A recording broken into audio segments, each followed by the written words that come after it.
Une petite mise en contexte avant de commencer. Non, mais on n'est quand même pas pour vous lancer ça paf de même.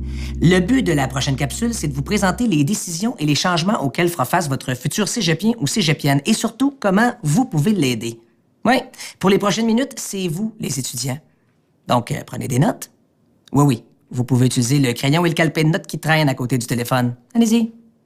Bon, vous êtes prêts? C'est parti. Les parents continuent de jouer un rôle très, très important auprès de leurs jeunes lorsque ceux-ci arrivent aux études collégiales.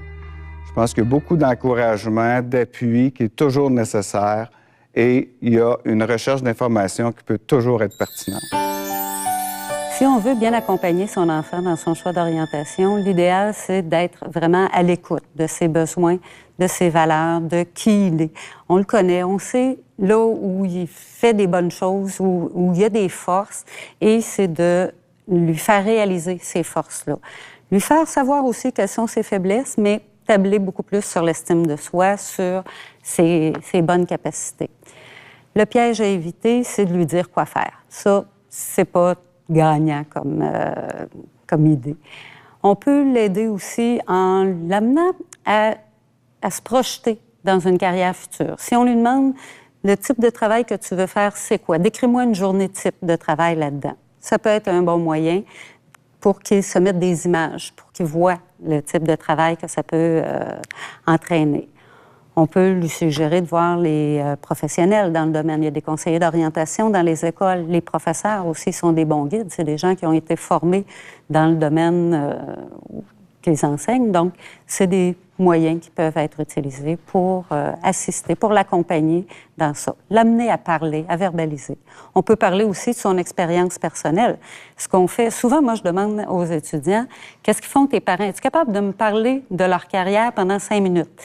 Et on peut rester surpris. Il y en a plusieurs qui ne sont pas en mesure de me dire ça. Alors, ça peut être un bon moyen pour établir le dialogue avec son enfant et en même temps pour l'amener à préciser un choix de carrière.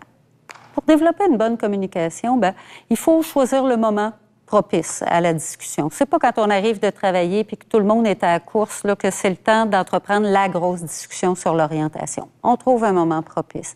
D'être ouvert, pas trop moralisateur non plus, d'être à l'écoute, d'amener son enfant à s'exprimer puis à aller un petit peu plus loin dans sa réflexion. Donc, questionnez-le beaucoup. On questionne plutôt que de donner les réponses. Ça peut être un bon moyen de l'amener à cheminer dans son choix d'orientation. Il y a des obstacles qui sont tout particulièrement à surveiller durant les études collégiales. Je commencerai par vous parler de la première session qui est cruciale. Il y a plusieurs études qui démontrent que lorsqu'un étudiant réussit bien sa première session, les chances de succès augmentent considérablement. Donc, il faut être attentif aux signes de défaillance durant la première session. C'est une période d'adaptation importante, donc il faut être en mode éveil, veille par rapport à tout ce qu'ils peuvent vivre. C'est un premier obstacle à surveiller. L'autre obstacle, c'est une baisse de motivation durant les études collégiales. Cette baisse de motivation-là peut être souvent associée à un problème d'orientation. Si votre fils ou votre fille n'est pas dans le bon programme, évidemment que ça va l'affecter dans sa motivation et ses efforts. Donc, il faut surveiller ça et être en mode écoute et prêt à dialoguer avec eux autres pour voir si c'est ça le problème et quelle autre piste on peut prendre. Un changement d'orientation, c'est fréquent au collégial. On a à peu près 30-35 % des étudiants qui changent d'orientation. À leurs yeux, c'est dramatique. Ils ont fait un choix, puis là, tout à coup, ils se rendent compte que c'est plus ça. Donc, ils arrivent face à un vide. En tant que parent, on peut aider à dédramatiser ça. C'est pas la fin du monde que de changer de programme. Oui, ça prolonge la durée des études, mais en même temps, ça fait en sorte que cette personne-là va avoir testé un choix de programme, va y avoir goûté un peu, et le fait d'y goûter, ça fait en sorte qu'elle n'aura pas de regret à 40 ans de dire « j'aurais donc dû ». Ça a été essayé, on s'est rendu compte que c'était pas le bon choix, alors maintenant, il faut se retrousser les manches et trouver le bon choix. Peut-être que, dans un premier temps, le choix qui avait été fait était pas suffisamment approfondi. Peut-être que c'était un rêve d'enfance et qui n'a jamais été remis en question. Alors, l'adolescent, le jeune, se lance dans ce projet-là et tout à coup, il se rend compte que, oups, non, ça correspond pas. C'est correct que ça ne corresponde pas. Et là, il va y avoir une période plus sombre, plus noire, qui est difficile à passer, mais qui est essentielle, je pense, avant de retrouver un bon choix de carrière qui convienne mieux. C'est de le soutenir là-dedans, de l'amener à explorer encore plus, de différentes façons. On s'investit pour trouver son choix de carrière. L'exemple que je soulève souvent avec les étudiants, c'est quand ils étaient en 5e secondaire, ils ont passé du temps à préparer leur bal de finissant. Combien ça prend de temps pour choisir comment je vais me maquiller, avec qui je vais aller, quelle robe je vais porter, est-ce qu'on fait un après-bal, on va aller magasiner. Donc, ils passent beaucoup de temps pour une soirée qui est très importante, mais c'est pour une soirée. Un choix de carrière, ça va durer plus qu'une soirée. Il faut passer du temps. Un cégep souhaite toujours pour ses étudiants la réussite, l'obtention d'un diplôme d'études collégiales. Donc, ce qu'on veut, c'est qu'ils nous arrivent motivés, avec un projet le plus clair possible. Et il faut se rappeler aussi que nous sommes là pour l'accompagner dans cette réflexion-là, dans cette démarche-là. Donc, si l'étudiant est motivé, il a un projet, qu'il est prêt à mettre les efforts, les cégeps sont là pour l'aider dans son cheminement. C'est primordial d'être motivé pour réussir parce que la motivation, c'est quand on arrive à donner un sens à ce qu'on fait. C'est quand on arrive à s'engager dans quelque chose. Si on ne voit pas à quoi ça nous sert d'étudier, c'est difficile de rester motivé. Et quand on n'est pas motivé, bien, on étudie un petit peu moins, on participe un petit peu moins, on s'investit moins. Alors, pour se motiver, il faut en arriver qu'à déterminer c'est quoi notre moteur, où est-ce qu'on puise notre énergie. Les rêves, c'est un bon moyen de se motiver. Avoir un rêve de carrière, c'est un stimulant, c'est quelque chose qui nous donne de l'énergie. Moi, je dis souvent aux étudiants qu'il faut avoir le courage de ses rêves aussi. Parce que d'avoir un rêve, c'est beau, mais si ce rêve-là n'est pas à la mesure de nos capacités ou s'il n'est pas atteignable, il faut aussi en être conscient pour réinvestir ce rêve-là dans un autre projet qui puisse être stimulant. Et avoir le courage de ses rêves, c'est que un rêve, ça n'arrive pas tout seul. Il faut vraiment travailler fort. Il faut mettre les efforts pour ça. On ne devient pas un champion olympique juste à dire « je veux être champion olympique ». On travaille longtemps. On ne devient pas un grand musicien sans pratiquer et des heures et des heures et des heures. Alors, la motivation, c'est quand on s'investit, c'est quand on travaille fort aussi. Il y a des jeunes qui ont de la difficulté parce qu'ils ne savent pas trop dans quoi aller, mais c'est normal qu'à 17-18 ans, notre projet de carrière ne soit pas complètement défini, c'est en évolution, tout ça. Alors, il ne faut pas oublier non plus que quand on n'est pas tout à fait sûr de son programme, il ne faut pas laisser tomber. Et là, c'est le rôle des parents aussi beaucoup de soutenir son enfant pour l'amener à rester motivé malgré tout, puis de trouver les bons côtés, puis d'amener à préciser le projet de carrière. Pour ceux et celles qui ont déjà fréquenté les cégeps parmi vous, je peux vous dire que les cégeps ont changé. Je pense qu'on peut parler de maturité des cégeps, une évolution marquée par plusieurs changements. Tous les cégeps maintenant, depuis déjà plusieurs années, ont un plan institutionnel de réussite. La réussite est au cœur de nos objectifs et de nos préoccupations. Il faut aussi penser que les exigences au niveau scolaire ont changé de façon importante.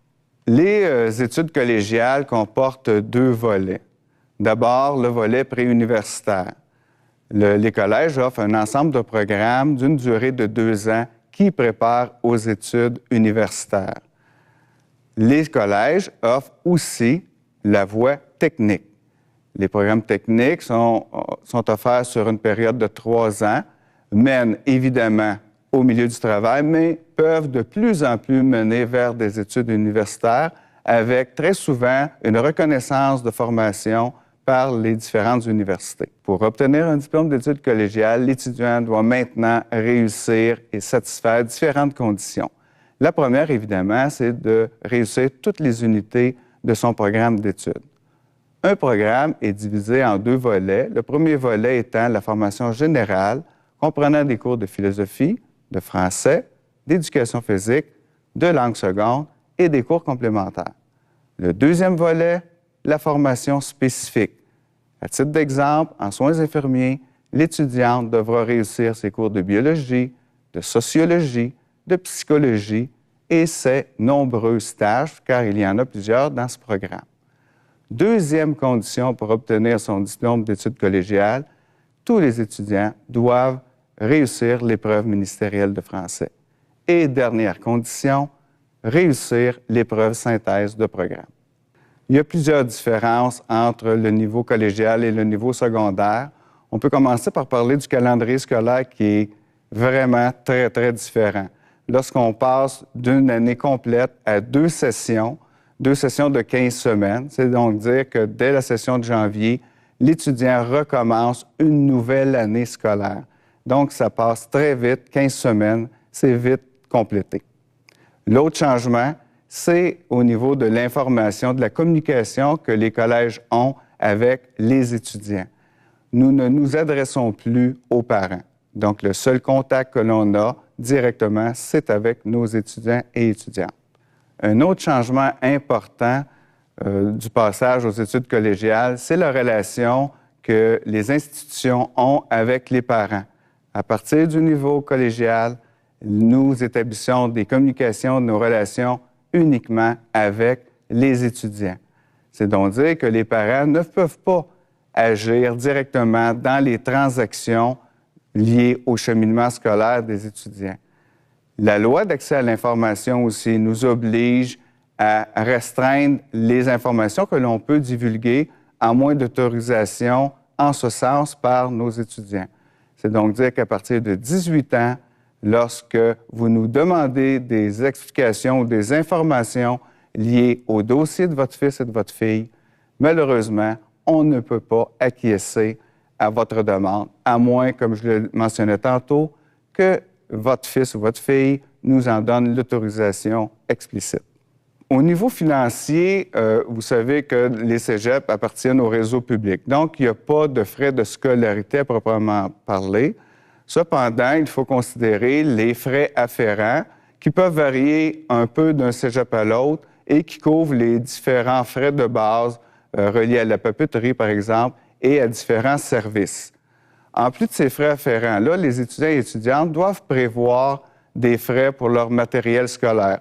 Là aussi, ça varie d'un programme à l'autre et possiblement d'un cégep à l'autre. Donc, c'est les principaux frais reliés à leur démarche scolaire. D'autre part, il ne faut pas oublier que pour certains étudiants qui ont, par exemple, à se trouver un appartement, il y a des frais d'hébergement et de subsistance lorsque ceux-ci et celles-ci quittent la maison familiale. Si on parle du travail rémunéré maintenant, il y a toutes sortes de positions face à ça. Est-ce que l'étudiant doit travailler ou pas?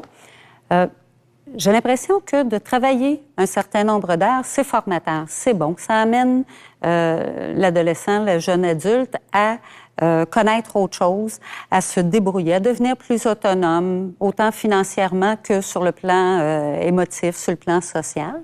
Maintenant, il faut bien doser ça. 12 à 15 heures de travail par semaine, ça semble être une norme qui est bien acceptable au niveau collégial. Il y en a qui travaillent un petit peu plus puis que ça va bien. Passer 20 heures, là, ça devient problématique pour la majorité des étudiants.